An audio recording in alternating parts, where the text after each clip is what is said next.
Today's episode is brought to you by More Biz Spots, where your business finds its space. Need an office for a day, a conference room for a week, or a meeting space without a year-long lease? We've got you covered.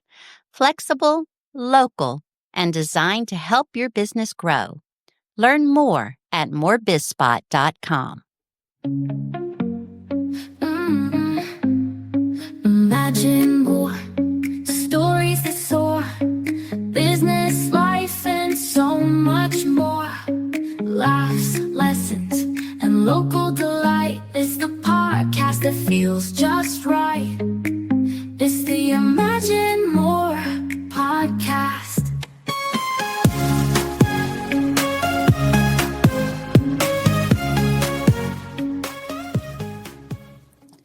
Welcome back to the Imagine More podcast, where we celebrate the stories of the people and businesses who make our community shine.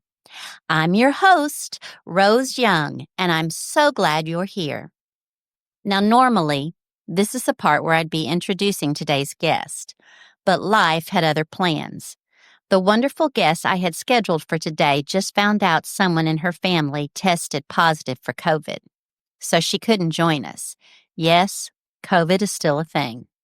We'll have her back soon, but for today, well, you're stuck with me. And don't worry, I've been through oceans, opera houses, and more than a few classrooms full of middle schoolers. So trust me, I've got some stories. I was born and raised in Little Rock, Arkansas. Some folks may debate that Arkansas is not the South and what makes a true Southerner. But I think 45 years of marriage, a great cornbread recipe, and saying y'all for the last 60 years earns me the title. Now, about that marriage, 45 years. Was it always easy? Absolutely not. My advice, keep trying. Let the little things slide. Work through the big things, and don't give up on each other. We've both made some mistakes, some big, some little, but we never gave up. That's how we're still here today, still together, still in love. I started out as a part-time music teacher in Fayetteville, Arkansas. One of my colleagues told me about this program called DoDEA, what's now called DoDEA, the Department of Defense Education Activity. And let me tell you, DoDEA was full of firsts for me.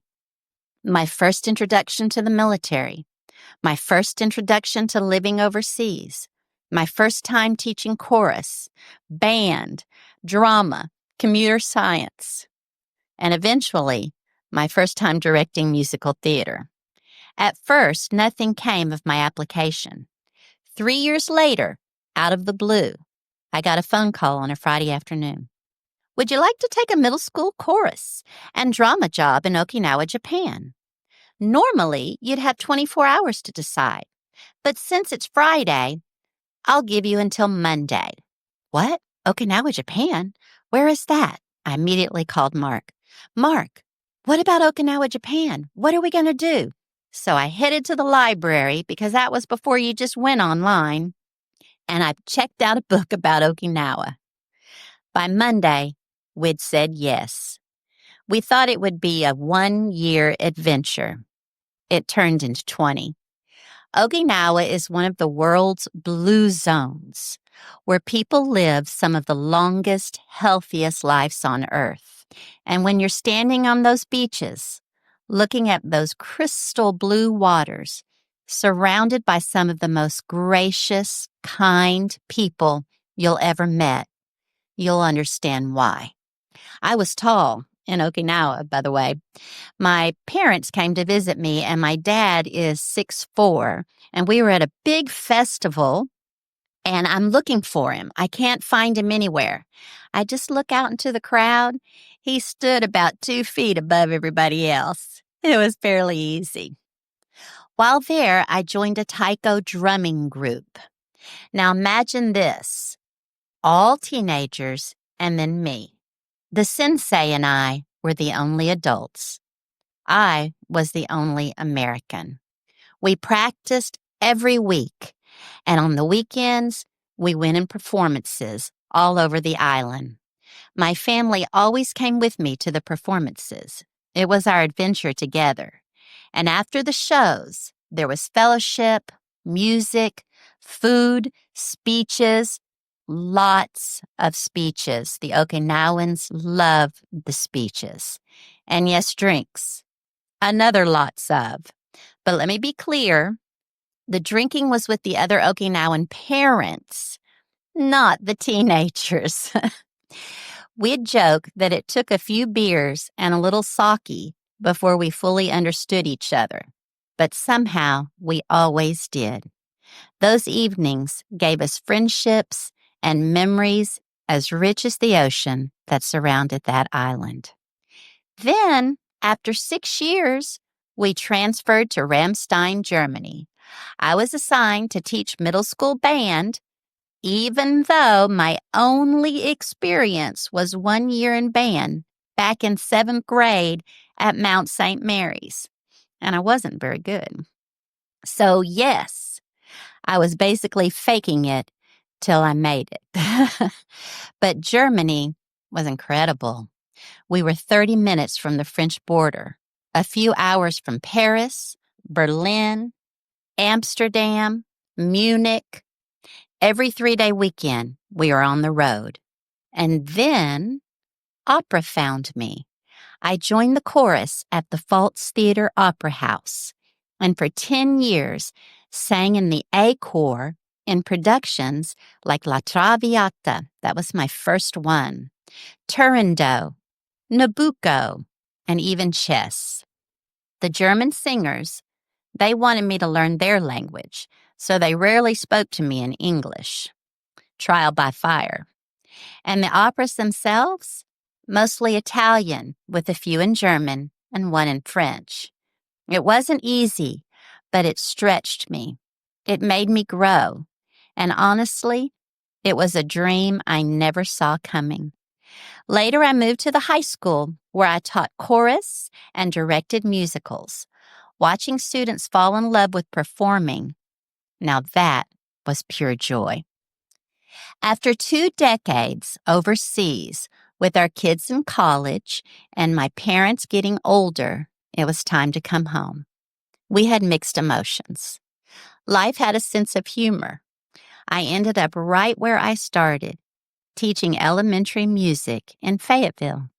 Only this time, it was Fayetteville, North Carolina, at Fort Bragg. Over my career, I had the privilege of teaching in all 4 branches of the military: the Air Force, the Army, the Marines, and finally the Navy. And let me tell you, they were all 4 completely different. They had their own strengths and their own weaknesses. 35 years of teaching, more than 10,000 students, and I loved every moment. When we settled in Moore County, I was amazed at the entrepreneurial spirit here. Creative people, small businesses, a community that rallies around them. I wanted to be a part of that energy.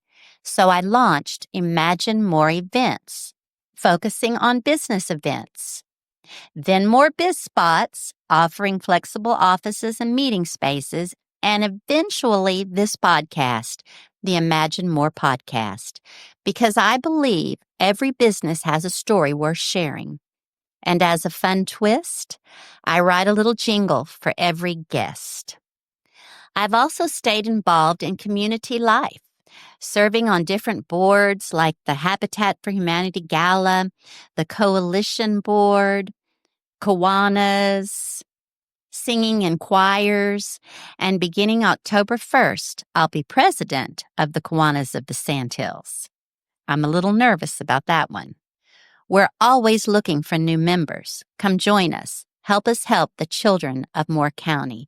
I am inspired and in awe every day of what Kiwanis does for our children. I recently accepted a job at the Weymouth Center for Arts and Humanities as the corporate sponsor manager. I'm very excited about it. Weymouth is a place full of music, writers, poetry, books, performances, and so much more. It truly is a welcome place for everyone in the community, and I am excited to be a part of it. The staff and board members are amazing people.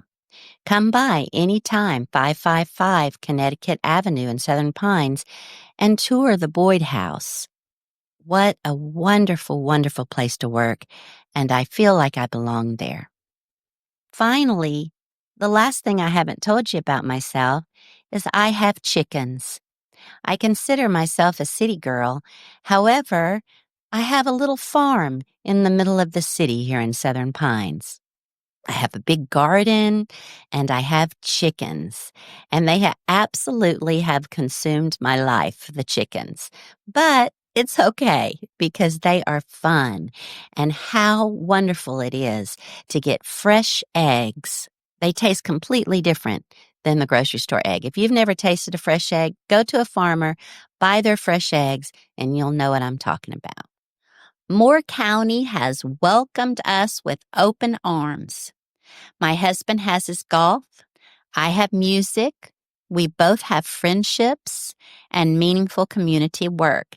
Some of those friendships, odd as it may seem, were actually Americans that we met on base in Okinawa, Japan, more than 20 years ago. After a life that's taken me from Arkansas to Okinawa's Blue Zone, from German opera houses to North Carolina classrooms, this is home. If there's one thing I've learned, it's that life rarely goes according to plan. But if you keep trying, keep learning, and keep showing up, you'll end up exactly where you're meant to be. And honestly, I don't know what's coming next, but I'm excited to see where life takes us. This has been the Imagine More podcast. If you know someone with a story worth sharing, I'd love to hear from you. Email me at imaginemorepodcast25@gmail.com. And if you enjoyed this episode, please don't forget to like, subscribe, and share. Because the more we spread these stories, the stronger our community becomes. Until next time, keep dreaming, keep building, and as always, imagine more. Podcast.